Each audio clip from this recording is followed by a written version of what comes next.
Olá, turma! Nessa videoaula, nós iremos estudar sobre os sistemas auditivo e vestibular. Nesses sistemas, a gente vai ter a grande participação da orelha. Então, a orelha é um órgão sensorial que tem uma função dupla. Nos auxilia no processo da audição e também no processo do equilíbrio. E para isso, a gente tem estruturas diferentes e processos de sinalização diferentes. Nessa primeira aula, a gente vai focar mais nesse processo de audição. Se a gente parar para pensar no processo evolutivo, o que seria essa audição? É a nossa capacidade de fazer a percepção, a comunicação com o ambiente e fazer a percepção da energia mecânica que é transmitida através das ondas sonoras. Então, são ondas mecânicas. Então, a gente consegue fazer essa percepção sonora. E essa é uma modalidade sensorial extremamente importante para que a gente tenha informações sobre o nosso ambiente. Desde antigamente, aquela relação de presa e predador tem uma relação com o processo de audição. A gente precisa estar pronto para atacar, enquanto predador, e precisa estar pronto para fugir enquanto presa, de acordo com o processo de audição. Então, se você está andando numa floresta e você pisa num galho, vários animais podem escutar isso e isso serve de alerta para eles, por exemplo. Esse é um sistema sensorial muito importante porque a gente consegue perceber algumas coisas sem precisar ver essas coisas, tá? Então, a audição nos auxilia muito nesse processo de obtenção de informações sobre os ambientes. E a audição é uma modalidade que a gente pode dividir em algumas submodalidades. Por exemplo, a gente consegue fazer a discriminação de uma intensidade sonora, se o som é muito alto, se o som é muito baixo, de tons, então é um tom mais agudo, é um tom mais grave, fazer a identificação de timbres, que seriam ondas aí complexas e que são muito características, cada pessoa tem um timbre diferente, fazer a localização espacial desses sons. Será que o som vem da esquerda? Ele vem da direita? Ele vem de cima? Ele vem de baixo? De onde é que vem esse som? A compreensão da fala, então a gente se comunica através dessa fala, e é talvez algo que seja tão difícil nesse momento de distanciamento social devido à pandemia da Covid-19, justamente porque a gente não está tendo esse tipo de interação. E a gente precisa se comunicar falando, cara a cara com uma pessoa, por exemplo. E essa compreensão da fala, ela envolve outras regiões cerebrais, tá? Como a área de Wernicke, que a gente também vai abordar em outras aulas dentro da nossa disciplina. Além disso, a nossa interpretação de sons complexos. Tudo isso são diferentes tipos de submodalidades que a gente consegue perceber dentro da audição. Só que a gente fala muito de som, então a gente vai precisar retornar a alguns conhecimentos mais físicos, relacionados com esse som. O que é esse som? É basicamente uma perturbação vibratória mecânica do nosso ambiente. Então, são geradas sequências de compressão e descompressão do ar, e aí a gente vai perceber algumas dessas perturbações vibratórias, tá? Gente, só é só para a gente quando a gente consegue perceber e interpretar. Então, nem todos os sons do universo a gente interpreta. A gente vai interpretar eles dentro de uma faixa muito específica. Esse som, então, ele é a nossa interpretação cerebral de alguns aspectos, por exemplo, da frequência, da amplitude e também da duração dessas ondas sonoras que chegam até as nossas orelhas. Então, a gente consegue perceber algumas características em relação a alguns tipos de perturbações vibratórias. Como é que a gente consegue gerar som? Por exemplo, através de instrumentos musicais.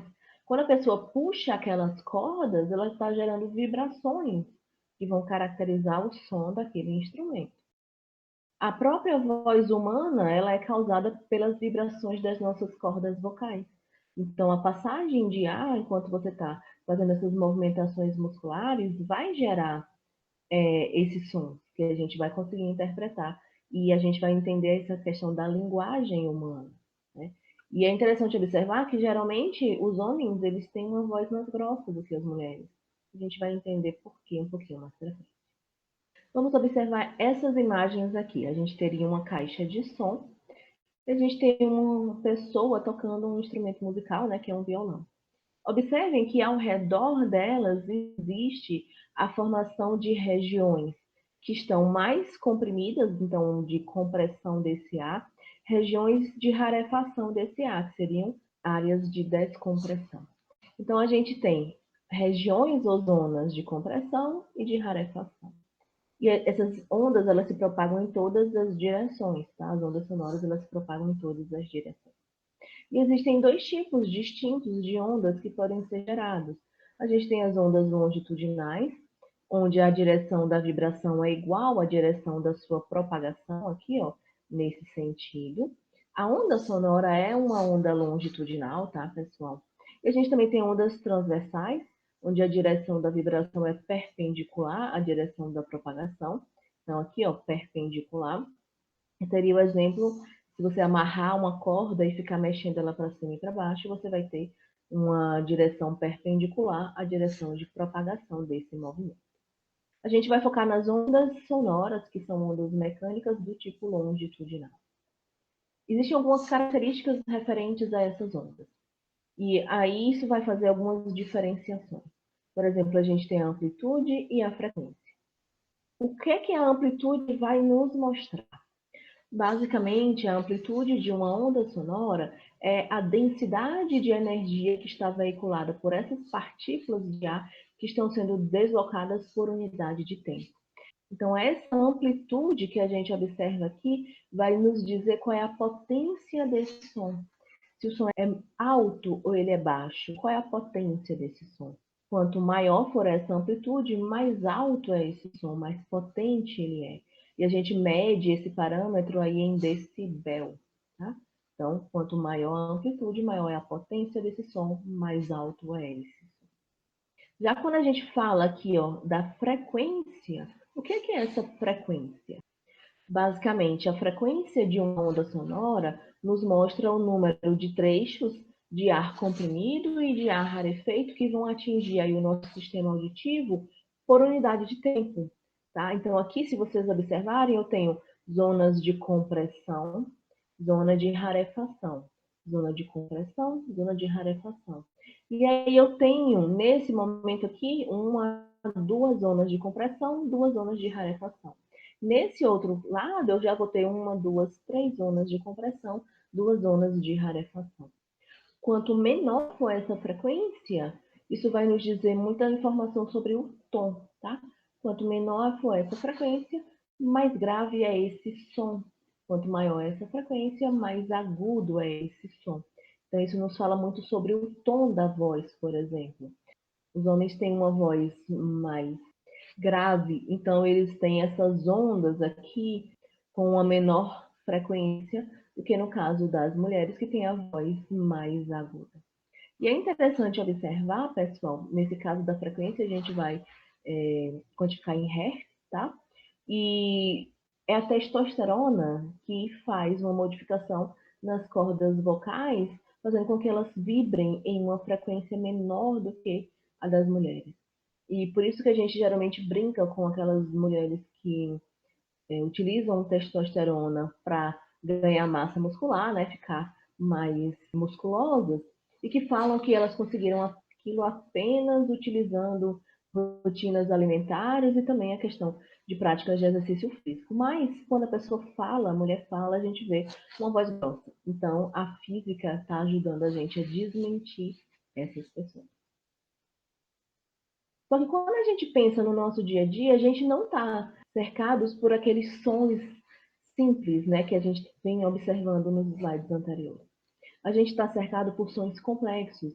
Então, a gente vai ter sons que têm uniões, tem momentos onde eles têm aqui uma frequência maior e uma amplitude menor, em outros momentos eles vão ter uma amplitude maior e uma frequência menor, em outros momentos uma amplitude muito maior e uma baixa frequência, e eles são unidos, né? Então a gente tem a interpretação desses sons que são complexos no nosso dia a dia. Isso é que dá o timbre de cada pessoa. A minha voz é diferente da voz de vocês, então eu tenho um timbre característico que é diferente do timbre que vocês têm. Tá? Então, possivelmente, vocês adoram escutar aí o timbre da minha voz, porque vocês, quando estão escutando o timbre da minha voz, estão assistindo alguma aula legal, estão ouvindo um áudio de uma aula ou assistindo aqui esses vídeos.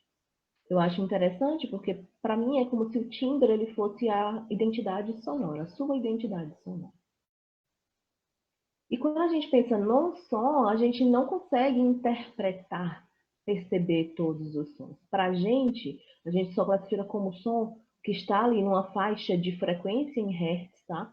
De 20 hertz até 20.000 hertz. É isso aqui que a gente consegue perceber, tá? São sons audíveis. Só que essas faixas maiores, lá perto de 20.000, geralmente só quem escuta são as crianças. Geralmente, enquanto adultos, a gente escuta no máximo 15.000 hertz, no máximo. E toda vez que a gente vai envelhecendo, aí a gente vai perdendo essa capacidade de escutar sons em frequências maiores. A melhor faixa de frequência para a gente fazer a interpretação é de 2.000, 2.500 a 5.000 Hz, geralmente ali perto de 2.500, 3.000 Hz, é onde a gente tem a frequência da nossa fala. Então, é onde a gente consegue interpretar melhor esses sons. Existem sons que ficam abaixo dessa frequência de 20 Hz, então são chamados de infrações. Esses sons, eles são audíveis para a baleia, para os elefantes, e eles são inaudíveis para o ser humano. Outra faixa de frequência que também é inaudível aqui para o ser humano seriam os sons que ficam acima de 20.000 Hz, tá, gente? Eles são chamados aí de ultrassons, e eles são audíveis para morcego, também para os cães. Mas para o ser humano, 20 a 20.000 Hz. Porque estudando o nosso sistema sensorial, é importante que vocês tenham a noção de que os nossos sentidos eles foram calibrados para certos espectros de energia, não para todos eles. Então a gente não interpreta tudo que vem no universo, a gente interpreta certos espectros de energia, seja ela energia mecânica aí, proveniente dessas ondas sonoras. E a gente chega no nosso sistema auditivo. Qual é o órgão especial para o nosso sistema auditivo? A orelha. Só que a orelha, a gente enxerga essa porção externa e acha que é só isso. Não é só isso. A gente tem a orelha externa, a orelha média e a orelha interna. A orelha externa, pessoal, é formada por essa estrutura chamada de pavilhão auditivo, ou pavilhão auricular, ou aurícula, e do meato acústico externo, que chega até essa região aqui do tímpano. E o tímpano, né, ou a membrana timpânica, é que vai dividir a orelha externa da orelha média. Nessa região da orelha média, a gente vai ter a presença de ossículos. Os menores ossos do nosso organismo ficam nessa região da orelha média. Temos também a tuba auditiva e dois músculos esqueléticos também. E a orelha interna é formada aqui ó, por essa estrutura da cóclea, que é muito importante porque é nesse local que acontece o processo de sinalização auditiva. Então, conhecendo essas estruturas, a gente pode observar que a orelha externa, ela junto com a orelha média, fazem a condução desses estímulos sonoros até chegar na orelha interna. É por isso que a gente chama essa fase de fase condutiva da percepção auditiva. Já quando a gente chega nessa região da orelha interna, nós vamos observar a presença de algumas células ilhadas e a presença da endolinfa, que é importante nesse processo de transdução. E aí a gente vai ter a conversão de uma energia mecânica em um potencial bioelétrico. E por causa disso, essa é chamada de fase neural da percepção auditiva. Agora, nós vamos analisar algumas características de cada uma dessas funções, iniciando aqui pelos detalhes da nossa orelha externa. A nossa orelha externa, pessoal, como a gente chama aí, pavilhão auditivo, pavilhão auricular ou aurícula, ela é composta basicamente por cartilagem, é recoberta por pele, e ela possui uma série de depressões, né, que são chamadas também de sulcos, e de dobras, que são também chamadas de convoluções. Por que a gente tem essa série de sulcos e de dobras? Porque a gente precisa auxiliar no direcionamento dessas ondas mecânicas sonoras que vão chegando nessa região para transmiti-las nesse sentido. Então, essas dobras e esses sulcos são muito importantes no direcionamento dessa energia mecânica, para então conseguir transmiti-la lá na frente para chegar na orelha interna. E aí essas ondas sonoras são direcionadas para essa região, chamada de meato auditivo externo ou meato acústico externo, que é um canal de cerca de 2,5 cm, que é limitado aqui nessa região pelo tímpano ou pela membrana timpânica. Então, quando essas ondas mecânicas chegam nessa região, promovem vibrações nessa membrana timpânica. Essa estrutura da orelha externa, por ter um pavilhão auricular com essa série de sulcos e de dobras, consegue nos auxiliar no processo de concentração desses sons que vão acontecendo. Então, eles conseguem amplificar aqueles sons ali bem próximos de uma frequência de 3.000 Hz, que é uma frequência da nossa fala, uma frequência muito bem audível pelos seres humanos. E a orelha média, pessoal? A orelha média é essa cavidade aqui que é preenchida pelo ar. Na orelha média, a gente vai encontrar os menores ossos do nosso organismo, que a gente chama de ossículos, ou martelo, que fica conectado à membrana timpânica. Tem uma conexão bem rígida aqui com a bigorna, que é o próximo ossículo, e a bigorna se comunica, né, uma comunicação mais flexível aqui com o estribo. O estribo é o menor ossículo aí que a gente tem dentro do nosso organismo. E a base do estribo, pessoal, ele fica aqui, ó, sobre a janela oval. Então, ele funciona como um pistão que bate, né, vai para frente e para trás nessa janela oval, que é uma estrutura aqui que vai fazer a limitação da nossa orelha média para a nossa orelha interna. Então, imagine que a gente está tendo aqui uma propagação de ondas sonoras que batem nessa membrana timpânica, fazem a movimentação dessa membrana timpânica. Então, a gente vai empurrar esse martelo, que vai empurrar a bigorna, que vai empurrar o estribo e bater nessa região aqui da janela oval. E é interessante a gente observar que a vibração dessa membrana timpânica, ela resulta em uma vibração muito mais forte lá na janela oval. Por quê? Porque a gente tem uma membrana timpânica maior do que a membrana ali dessa janela oval, e a gente tem a conexão desses ossículos que funcionam basicamente como uma alavanca. Então, eles atuam em conjunto, né, como se fosse aqui uma alavanca, que faz a amplificação desse sinal para poder enviar com mais força, né, essa vibração que está passando por essa região. Só que aí a gente chega nesse ponto da janela oval. Na orelha interna, pessoal, a gente vai ver que existe a presença de líquidos. Eu vou já mostrar para vocês. Então, como a gente tem a presença de líquidos, a gente chega em um ponto mais difícil de processamento auditivo. Por quê? Porque o ponto de transmissão dessa energia mecânica, que é uma onda sonora, é um desafio físico quando a gente passa do ar para o líquido, né? Porque a transmissão das ondas sonoras na região da orelha externa e da orelha média ocorre no meio aéreo, pelo ar. Porém, a partir dessa janela oval, esse processo de transmissão das ondas vai passar a ocorrer aonde? Em um meio líquido. E aí a gente tem a perda de energia pelos movimentos aí de reflexão dessa interface ar-líquido. E é fácil de vocês compreenderem isso quando vocês imaginam uma situação onde vocês estão tomando um banho de piscina, por exemplo.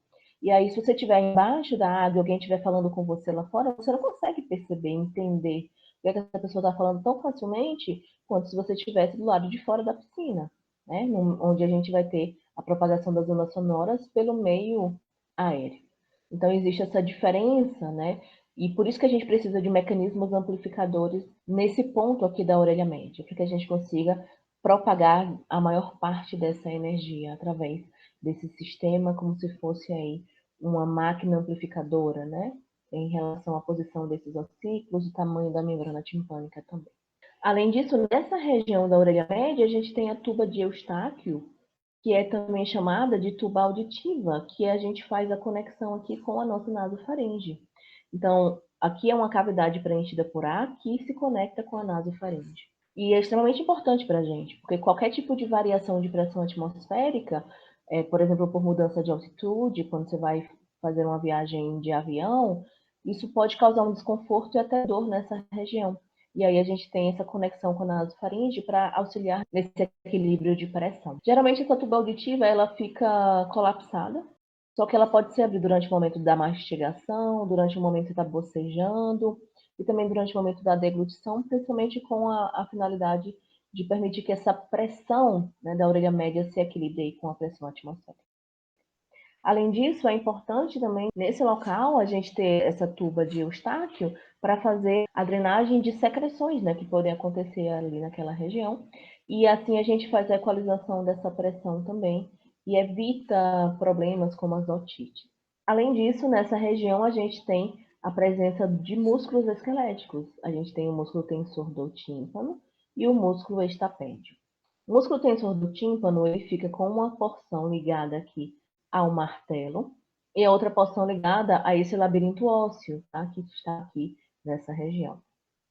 Já o músculo estapédio fica com uma porção ligada ao estribo e a outra porção ligada justamente a esse labirinto ósseo. Esse músculo estapédio é provavelmente o nosso menor músculo esquelético. Por que é importante a gente ter esses músculos nessa região da orelha média? Porque, pessoal, a contração desses músculos pode aumentar a rigidez dessa membrana timpânica e, consequentemente, também desses ossículos que a gente tem nessa região. Isso aumenta a rigidez do nosso sistema de condução dessas ondas sonoras, resultando no que a gente chama de diminuição ou atenuação da amplitude de vibração aí em condições de estímulos sonoros muito fortes. Então, se um estímulo sonoro é muito forte, a gente tem um risco de causar lesões nesses locais. Então, esses músculos se contraem para fazer uma atenuação. E esse mecanismo ele é chamado de reflexo de atenuação. Tá? Ele parece ser acionado principalmente quando a gente tem sons muito fortes, sons muito graves também. Só que já foi observado que quando a gente tem alguns momentos de sons muito fortes e súbitos, né, muito rápidos, por exemplo, se você estiver do lado de um local onde teve uma explosão, você pode ter uma lesão. Então, esse reflexo ele não seria tão rápido para evitar esse tipo de problema. Então, já surgiram outras hipóteses que podem estar associadas com a presença desses músculos. Talvez seja importante para outras coisas. Por exemplo, alguns autores apontam que, como esse processo de atenuação ele é mais eficaz para sons graves, né? Possivelmente ficaria mais fácil para a gente ouvir sons agudos, que a nossa fala humana ela é muito mais aguda do que grave. É como se a gente conseguisse atenuar os sons que são mais graves e conseguir ouvir melhor os sons que são mais agudos. Isso seria muito atribuído à presença desses músculos, tanto o músculo tensor do tímpano, como também o músculo estapédio. E aí a gente chega nessa estrutura da orelha interna. E é essa estrutura aqui da janela oval que vai limitar a nossa orelha média da nossa orelha interna, que é basicamente uma cavidade óssea que contém duas estruturas diferentes, tá? A gente tem a região chamada de labirinto, composta pelos canais semicirculares e os órgãos otolíticos, que são o triclo e o fáculo, que são mais importantes ali para o processo de equilíbrio do nosso organismo. E a gente vai ver melhor na nossa próxima aula.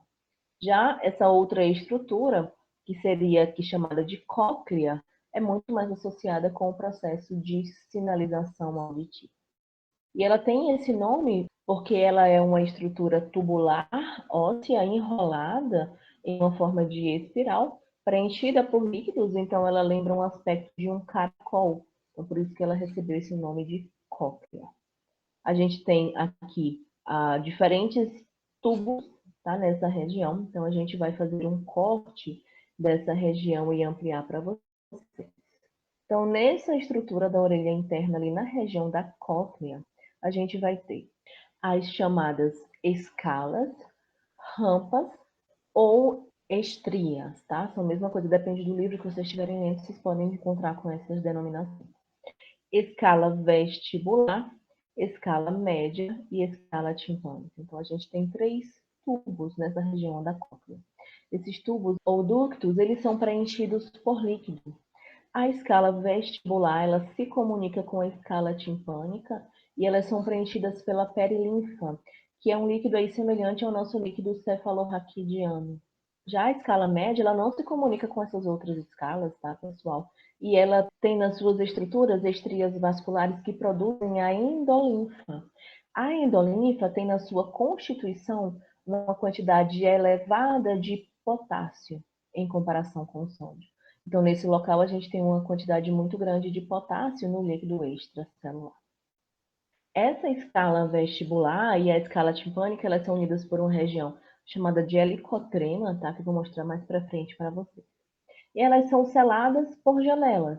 No caso da escala vestibular, a gente vai ter aquela questão da janela oval. No caso da escala timpânica, a gente vai ter ali a presença da janela redonda. Pessoal, é nessa escala média que a gente vai ter o órgão de Corti ou o órgão de corte, que é extremamente importante para o processo de sinalização auditiva, porque é nesse local que a gente vai ter as células sinalizadoras, tá? São células epiteliais especializadas. Se a gente observar essas estruturas, né, desses ductos preenchidos por líquidos, a gente vai observar que eles são revestidos por membranas. Então, essa membrana aqui é chamada de membrana de Reissner. Ela é bem flexível e ela faz a delimitação da escala vestibular para a escala média. Já no caso dessa outra membrana, que a gente chama de membrana basilar, também é flexível, ela faz a delimitação da escala média para a escala timpânica. Então, observem que é sobre a membrana basilar que fica esse órgão de Corti ou órgão de corte. E aí a gente tem as células ciliadas. E esses cílios, eles ficam meio que presinhos aqui em uma outra membrana chamada de membrana tectorial, que a membrana tectorial ela não é tão flexível assim, tá?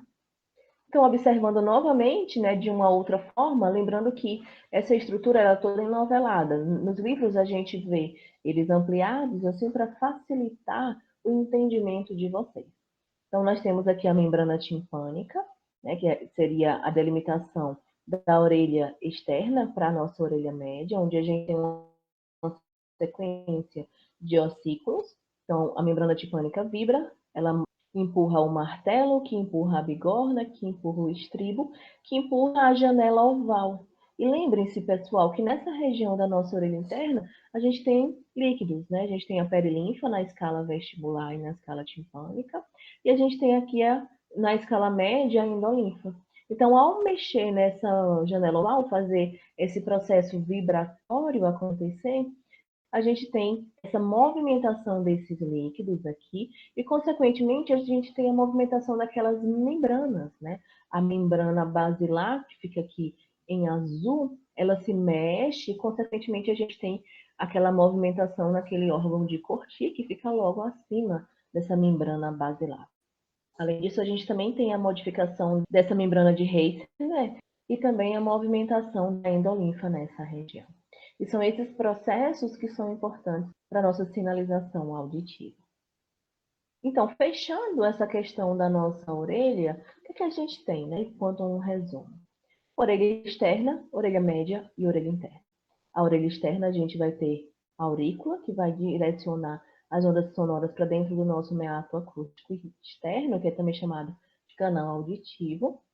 Vai, então, ser delimitado aqui pela membrana timpânica, e essas ondas sonoras, elas vibram, né? Elas fazem vibrações acontecerem nessa membrana timpânica. Essas vibrações elas são passadas para a nossa orelha média, movimentando o martelo, bigorna e estribo e batendo aqui nessa região da janela oval, que fica justamente aqui nessa região, delimitando a nossa orelha interna. E aí a gente tem o aparelho vestibular e a nossa cóclea, né, importante para o processo de interpretação dos estímulos sonoros. A janela oval, né, do vestíbulo e a janela redonda da cóclea separam a orelha interna, preenchida com líquidos, da orelha média, que contém o ar. Tá? E aí a gente tem, nessa região da cóclea, os processos de interpretação. Esses sinais, né, que vão ser convertidos de energia mecânica para potenciais bioelétricos, eles são enviados ao sistema nervoso central via nervo coclear. Nervo coclear, ele se junta mais para frente com o nervo vestibular e forma o nervo vestíbulo coclear, que é o nosso oitavo par de nervos cranianos. Ampliando essa região, né, da escala média, onde a gente tem um órgão de Corti, o órgão de corte, tá? A gente vai observar que é ele que é importante para o processo de sinalização auditiva. Nesse local, a gente tem uma série de células epiteliais, nós temos várias células de sustentação nessa região, e nós temos as células ciliadas. E elas são distribuídas de forma diferente. Nós temos 3 camadas de células ciliadas externas, então a gente tem em quantidade, um número muito maior de células ciliadas externas, e a gente tem uma camada de células ciliadas internas. E existe diferença? Pessoal, existe. Mas a gente vai chegar nisso já já. Observem que essas células ciliadas possuem aqui a sua base, né, sobre essa membrana basilar, e a gente observa que elas têm aqueles estereocílios, que ficam aqui banhados nessa região de endolinfa, tudo isso aqui é endolinfa, e esses cílios eles ficam presinhos nessa membrana tectorial. A membrana tectorial ela não é tão flexível quanto a membrana basilar e aquela membrana de Reisner, tá? Esses cílios eles ficam meio que incrustados nessa região da membrana tectorial.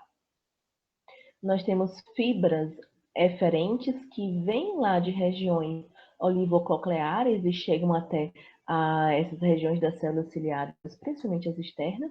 E nós temos aqui fibras aferentes que vão ser encaminhadas ao sistema nervoso central via nervo vestíbulo coclear, que é aqui o oitavo. Mas como é que acontece esse processo de sinalização? Nós temos essas estruturas, as células ciliadas externas, a célula ciliada interna, né? A gente tem células de sustentação, membrana basilar, os estereocílios aqui, ó, incrustados geralmente nessa região de membrana tectorial. E aí a gente vai ter movimentação, devido àquelas ondas sonoras, né, baterem na janela oval, movimentarem as perilinfas. A gente pode ter uma movimentação da membrana basilar, por exemplo, uma deflexão dessa membrana basilar, ela faz com que a gente modifique a posição desses estereocílios. Então, deflexão da membrana basilar empurrou para cima, a gente tem uma movimentação dos estereocílios, o que nos levaria a um processo de despolarização. E aí essa despolarização seria sentida. Se essa membrana basilar, ao invés de ir para cima, for para baixo, a gente vai ter o processo contrário. Então, a gente vai ter, por exemplo, um processo de hiperpolarização.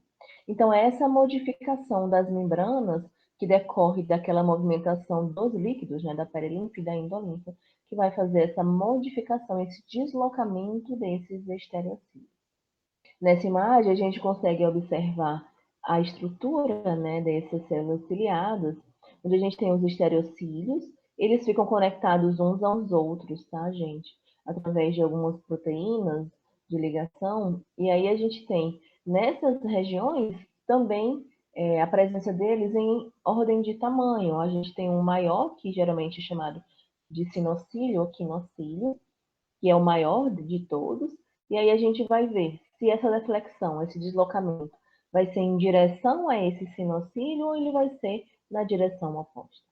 Aí a gente tem nessas estruturas várias organelas, núcleo, a gente tem terminações nervosas aferentes e eferentes que podem chegar nessa região. Além disso, a gente tem células de suporte ao redor. Tem uma imagem, né, por microscopia eletrônica para vocês observarem a presença desses estereocílios. E é importante observar que nesses estereocílios a gente tem a presença de canais de potássio, que são abertos por deformação mecânica. Então, a gente tem parte deles abertos constantemente, então a gente tem a entrada, né, um fluxo de íons potássio que acontece de maneira tônica, e aí esses íons potássios entrando nessa célula ciliada por terem cargas positivas, promovem um processo de despolarização que leva abertura de canais de cálcio dependentes de voltagem, a gente tem um aumento de concentração de cálcio aqui intracelular, a gente tem saída em parte desse potássio por causa desses canais de potássio sensíveis ao cálcio, né? Ou através de canais de potássio dependentes de voltagem. E a gente também tem liberação tônica de neurotransmissores, principalmente neurotransmissores como glutamato, aspartato, que são excitatórios. Então, existe uma sinalização tônica enquanto a gente está ali no momento de repouso.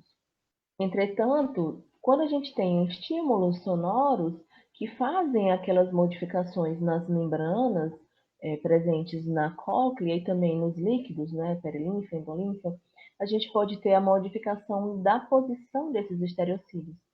Quando eles se curvam em direção a esse sinocílio ou quinocílio, aí a gente vai ter abertura de canais de potássio em maior quantidade, maior influxo desse íon, consequentemente uma despolarização muito maior, que vai resultar na liberação de muito mais neurotransmissores excitatórios que vão atuar nesses neurônios que são aí as fibras aferentes, que seriam neurônios bipolares do gânglio espiral, tá? E aí passar essa mensagem para frente. Esse processo que acontece dentro da célula ciliada é um processo de geração de potencial receptor. A gente não tem informação de potencial de ação ainda aqui. O potencial de ação ele é iniciado nas fibras aferentes. Então, inclinações em direção ao maior cílio, né, vão levar a processos de despolarização. Inclinações contrárias vão levar ao fechamento desses canais de potássio e, consequentemente, à hiperpolarização. E aí, esses sinais eles são enviados constantemente e em ondas também, em padrões de ondas. A gente vai ter momentos de despolarização, momentos de hiperpolarização, momentos de despolarização, momentos de hiperpolarização. E esses sinais eles vão sendo passados para o sistema nervoso central interpretar aí essas informações. Por exemplo, esses processos são chamados, né, de deformação mecânica positiva ou deformação mecânica negativa. No caso da deformação mecânica positiva, a gente vai ter essa deformação em direção ao quinocílio e vai abrir esses canais de potássio, levando a um maior influxo, despolarização local, influxo de cálcio, liberação de mais vesículas contendo neurotransmissores excitatórios que vão atuar nesse neurônio aferente aqui. No caso da deformação mecânica negativa, a gente vai ter uma direção dessa deformação contrária desse quinocílio. Isso vai induzir fechamento desses canais de potássio. É importante lembrar que a gente está falando de endolinfa, tá? Então é por isso que a gente fala em influxo de potássio nessas regiões. Nesse caso aqui a gente vai ter menos influxo de potássio, e por isso a gente vai ter um processo de hiperpolarização acontecendo, menos liberação de neurotransmissores. Todos esses sinais eles são enviados para o sistema nervoso central via oitavo nervo aí, craniano, que é o nervo vestíbulo coclear. Para que o processo de sinalização auditiva seja efetivo e a gente possa fazer o processamento dessas informações, a gente precisa muito mais das células ciliadas internas. Então, o processo de sinalização auditiva ele é desenvolvido principalmente devido a essas células internas e não às células externas. Apesar das células externas estarem em maior quantidade, a gente observa que elas enviam muito menos sinais, né, para os núcleos cocleares do que essas células que são provenientes dessas porções internas.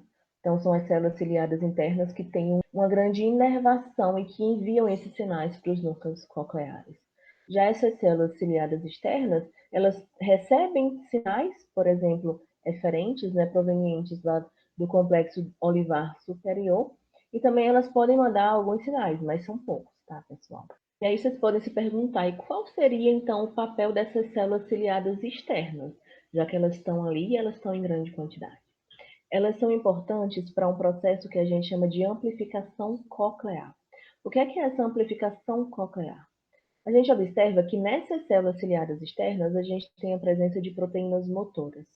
Então, são proteínas que podem se contrair. Nesse momento aqui, pessoal, elas estão estendidas, tá? Mas, quando essas proteínas contraem, observem que elas puxam a membrana tectorial em direção à membrana basilar. Então, essa membrana tectorial ela não é tão distensível quanto as outras membranas.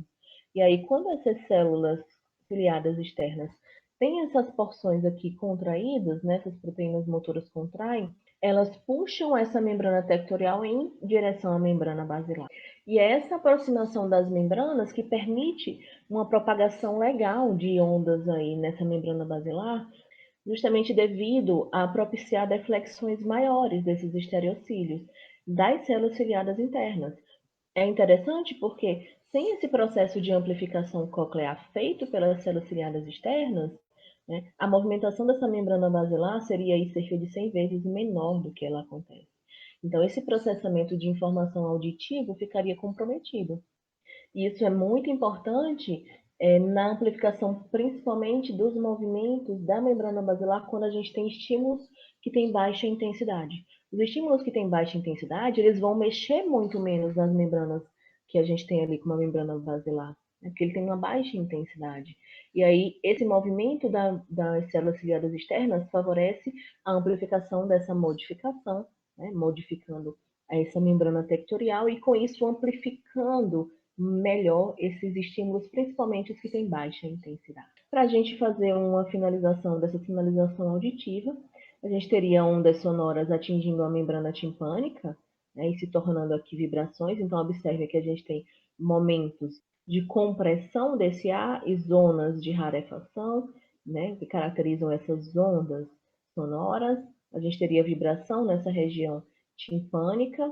A energia de cada onda sonora é transferida para esses três ossos da orelha média, martelo, bigorna e estribo, que vão vibrar. O estribo está conectado à janela oval, né? E aí as vibrações da janela oval geram ondas nesse líquido aqui no interior da nossa cóclea. As ondas do líquido empurram essas membranas flexíveis presentes no ducto coclear, e essas células ciliadas, que também são chamadas de células pilosas, se curvam e esses canais iônicos, né, para potássio, se abrem, gerando um sinal elétrico que altera a liberação de neurotransmissores. O neurotransmissor liberado nos neurônios sensoriais gera potenciais de ação que trafegam pelo nervo coclear até a região encefálica. A energia dessas ondas é transferida do ducto coclear para a rampa do tímpano, embaixo, né, composta por perilinfa, e se dissipa de volta nessa região aqui média, porque ela bate nessa janela redonda. Então, essa energia, ela se dissipa para essa região aqui, e aí a gente reinicia todo esse processo, utilizando a frequência, a amplitude, né, de tudo que tem vindo aí de sinal proveniente dessas ondas sonoras iniciais. Observem aqui essa propagação, né, da onda sonora passando pela orelha externa, vibrando essa região aqui da membrana timpânica que movimenta os ossículos, e aí o estribo ele empurra esse líquido presente aqui na região coclear, né, e aí a gente tem essas modificações locais, geração desses sinais que são enviados para o sistema nervoso central, para que a gente possa fazer a nossa percepção auditiva. E aí, pessoal, esses sinais que vão sendo passados, né, para o nervo vestíbulo coclear, eles são direcionados para essa região aqui, né, dos núcleos cocleares presentes no bulbo. Chegando nessa região, vou chamar atenção para vocês inicialmente que ao longo desse trajeto, todos esses núcleos auditivos, eles vão se conectando reciprocamente. Então, se a gente pensar que apenas esse primeiro estágio, aqui a gente tem aí os aferentes do nervo auditivo, né, que se projetam para um núcleo coclear desse mesmo lado, se a gente tiver uma lesão do sistema nervoso central que causa uma surdez unilateral, isso vai ser uma lesão no núcleo coclear, tá? Ou no núcleo vestíbulo coclear, de um lado único. Porque se a gente atingir qualquer outra região desse trajeto, aí a pessoa vai passar a ter uma surdez bilateral, já que a gente tem conexões recíprocas desses núcleos auditivos, né, nesse trajeto aí até córtex auditivo. Bom, as fibras dos nervos auditivos de cada cóclea vão inervar os núcleos cocleares na região do bulbo. Então, essa região representa o primeiro estágio do sistema nervoso central a receber uma informação auditiva. E aí a gente tem divisões anatômicas distintas, tá? Nós temos a porção dorsal, a porção anterolateral e a porção posterolateral. E aí essas porções anterolateral e posterolateral, elas podem ascender para os núcleos olivares superiores presentes na região da ponte, seja pelo lado contralateral ou pelo lado ipsilateral. Então, a gente tem essa ascensão acontecendo pelos dois lados. E aí, se eles forem fazer o cruzamento nessa região do bulbo, eles vão passar pelo corpo trapezoide e ascender contralateral.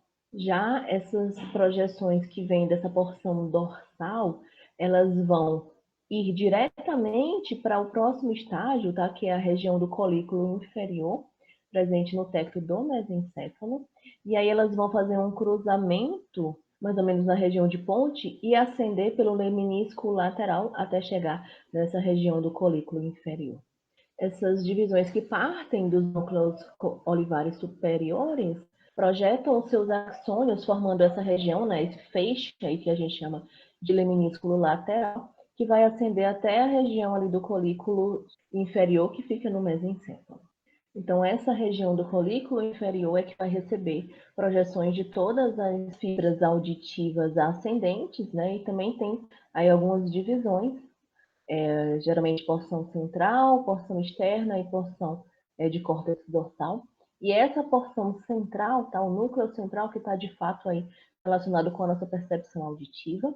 E é dessa porção do núcleo central que partem essas projeções aqui com direção ao núcleo geniculado medial. Dessa região do núcleo geniculado medial partem as projeções via radiação auditiva até essa zona chamada de A1, que é o nosso córtex auditivo primário. E ele ocupa uma parte aí do nosso lobo temporal, né? E também faz conexões com outras áreas auditivas vizinhas, de ordem mais superior, como a área de Wernicke, que a gente vai conhecer, que está muito relacionada com o processamento dos sons da nossa fala humana. As outras projeções, elas podem ficar naquela região de mesencéfalo e elas são muito importantes para nos auxiliar, pessoal, nos nossos reflexos audiomotores. Então, serve para que o indivíduo ele oriente o seu corpo em função da localização do som. Então, se eu estou escutando o som vindo de um determinado local, eu consigo orientar o meu corpo para aquele local. Então, esses reflexos audiomotores, eles são muito importantes e essas projeções que chegam a essas outras porções do colículo inferior, no mesencéfalo, é que nos auxiliam nesse momento aí de reflexo para essas situações. Observem que a gente tem essas regiões relacionadas com a nossa percepção auditiva nesse lobo aqui temporal, né? Se a gente fizer uma ampliação dessas regiões, a gente vai ver a região central aqui, que seria essa região A1, que é o nosso córtex auditivo primário. Ao redor, a gente teria um cinturão auditivo e a conexão com áreas como a área de Wernicke, que é uma área extremamente importante para a nossa percepção de fala humana. Fazendo um resumo, pessoal, a gente tem sinais que vêm da cóclea direita e da nossa cóclea esquerda, entram nas regiões dos núcleos cocleares no bulbo, né? Esses sinais são enviados via nervo vestíbulo coclear direito e esquerdo. A gente tem cruzamentos e a gente tem segmentos ipsilateral também para cada um desses lados. Então, a gente tem um grande perfil, né, de troca e de informações. A gente acende essas informações para o mesencéfalo, esses sinais chegam também no tálamo, e são redirecionados via radiação auditiva até o córtex auditivo, seja ele o direito ou seja ele o esquerdo, onde a gente consegue interpretar esse som. E dentre as várias submodalidades desse sistema auditivo, para a gente é muito importante compreender algumas características desse som. Por exemplo, a percepção da intensidade desse som. Como é que a gente entende isso? Isso é muito relacionado, pessoal, com a relação de proporcionalidade de conversão dessa energia mecânica que a gente está recebendo, né, na forma de ondas sonoras, em potenciais bioelétricos. Lembra que a gente observou que nessa região da orelha média a gente tem um processo de amplificação? Só que essa amplificação ela é feita mantendo a proporcionalidade. Quanto maior for a amplitude dessa onda sonora, maior vai ser então esse sinal que vai ser enviado e sentido nessa membrana basilar. Maior vai ser a alteração nesse local e, consequentemente, maior vai ser aquela mudança na direção dos estereocílios, mais influxo de potássio, maior geração de despolarização, maior ativação, então, daqueles neurônios aferentes que vão gerar esses potenciais elétricos. Assim, pessoal, quanto mais intenso for um estímulo, maior vai ser a frequência de descargas da fibra aferente que estão associadas com esse receptor sensorial. E essa proporcionalidade ela se mantém, né, em toda essa via auditiva, e aí a gente observa uma resposta maior que a gente vai ter, né, em relação a essa geração de potenciais bioelétricos em relação a um som forte e uma resposta menor em resposta aí a um som mais fraco. Além da percepção da intensidade, a percepção do tom, ela está muito associada com as estruturas da membrana basilar. Se a gente observar essa estrutura aqui da membrana basilar, a gente vai observar que a sua base ela é mais estreita e mais rígida, enquanto que o seu ápice ele é mais comprido e mais flexível. E existem diferenças nas vibrações que acontecem nesses locais. A região da base ela é muito mais facilmente estimulada em frequências mais altas, notas mais altas, enquanto que o ápice ele é muito melhor movimentado, né, em momentos de frequências mais baixas. E é por isso que a gente fala que um dos mecanismos que é conhecidos pelos quais o nosso sistema auditivo consegue discriminar as frequências de um som é denominado de tonotopia, tá? Ou teoria tonotópica, vocês podem encontrar com esses nomes assim. Isso demonstra que a gente consegue fazer a vibração acontecer na membrana basilar de forma diferenciada, a depender da frequência que está chegando naquela região. E isso é bem interessante, porque isso se mantém. Então, essa especificidade, vocês podem observar, mais para a base, a gente tem frequências maiores, e mais para a região do ápice, frequências menores. E essa especialização tonal, ela se mantém ao longo de toda a via auditiva, inclusive naquela região aqui, ó, de núcleo coclear. Então a gente pode dizer que existe um mapa tonotópico em cada nível central, né, com uma representação muito maior para as frequências que estão relacionadas com a fala humana. Então é por isso que a gente consegue interpretá-las melhor. A gente tem mais estruturas aí associadas com essa captação, né, auditiva nessas frequências próximas da nossa fala humana. Mas essa teoria tonotópica ela não se aplica a todas as frequências, tá, que a gente consegue perceber. Então, observem, a gente mantém sempre um padrão de envio, né, onde é que esse sinal vai chegar nesses níveis de percepção, eles vão ser diferenciados. Então, existe esse mapa tonotópico.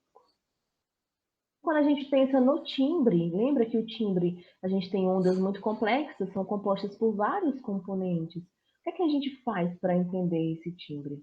Geralmente a gente faz uma decomposição dessas estruturas que vão atingir cada nível de processamento auditivo de forma distinta.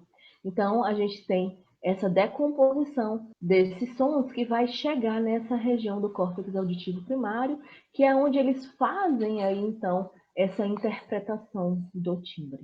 É como se a gente fizesse a decomposição dessas ondas em pequenos pedaços e fosse interpretando cada um deles, subindo ao mesmo tempo em locais diferentes, né? Por entrando nos diferentes componentes dessa via auditiva, só que em porções distintas. E a questão da percepção espacial do som? Ela é importante para que a gente saiba onde é que esse som está vindo. Da direita, da esquerda, vem de cima, vem de baixo. E para a gente, essa capacidade de localizar a origem de um determinado som está muito relacionado com a nossa capacidade de ter reflexo, né? De reflexo de orientação do corpo. Geralmente, se uma pessoa está falando com você, você se vira para essa pessoa. Então, é até algo social, né? Do nosso meio social. Então, o nosso sistema auditivo, ele precisa ter mecanismos distintos para conseguir identificar a localização desse som. Aí isso é feito de acordo com o plano horizontal, para saber se está vindo da direita ou da esquerda, ou o plano vertical, para ver se está vindo de cima ou de baixo. No caso dessa localização horizontal, eu saber se está vindo da direita ou da esquerda, a gente pensa muito na questão temporal. Porque se uma pessoa está falando comigo desse lado, esses estímulos eles vão chegar mais rapidamente nas estruturas relacionadas com a percepção auditiva desse lado do que do outro lado, minha gente. Porque, como a gente diz lá na minha terra, o som vai ter que arrodear a minha cabeça, né, para poder chegar do outro lado. A própria escala temporal ela é muito importante. Isso a gente chama de um retrato temporal intra-auricular. Se trata aí de algumas mínimas diferenças de tempo, aí, geralmente milissegundos, que a gente vai ter, além de perdas de energia, né, com os choques que a gente vai ter com os obstáculos, que irão resultar em diferenças na intensidade intra-auricular. E isso é suficiente para que a gente consiga distinguir o local da origem desse estímulo sonoro. Já quando a gente tem a questão da interpretação vertical, né, em relação a essa percepção espacial do som, a gente vai precisar muito da ajuda do nosso pavilhão auricular.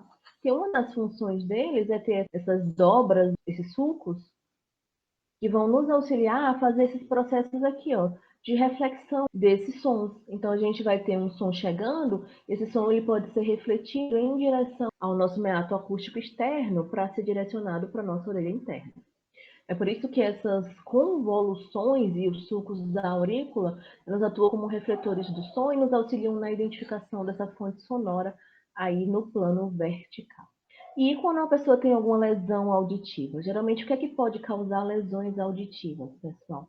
Traumatismos podem causar essas lesões, presenças de infecções, principalmente infecções bacterianas locais, uso de substâncias tóxicas, inclusive diversos medicamentos têm uma toxicidade específica para essa região, eles são chamados de ototóxicos. E também é interessante observar que, com o passar do tempo, né, o processo de envelhecimento ele pode causar um enrijecimento das estruturas desse ouvido médio, isso é chamado aí de presbiacusia, que é chamada então de surdez do envelhecimento, ou a surdez do idoso. Quando a gente pensa nesses casos de surdez, ela pode ser unilateral. Então, se ela for unilateral, os problemas vão estar nas estruturas do ouvido ou no nervo auditivo daquele lado. Pode ser unilateral de condução, a pessoa tem uma lesão que atinge a região do tímpano ou a cadeia ossicular presente naquela orelha média. Pode ser unilateral neural, quando as lesões acontecem nos receptores auditivos daquele lado ou nas fibras do nervo, né, o oitavo nervo craniano, que é o nervo vestíbulo-coclear daquele lado. Entretanto, a surdez pode ser também bilateral. A pessoa vai ter problemas em diferentes estruturas auditivas, seja lá na região de tronco encefálico, de mesencéfalo, de tálamo ou de córtex cerebral. E aí a surdez vai ser para os dois lados. Bom, turma, dessa forma a gente finaliza a nossa videoaula sobre o sistema auditivo e vestibular, focando aqui inicialmente nas propriedades do nosso sistema auditivo.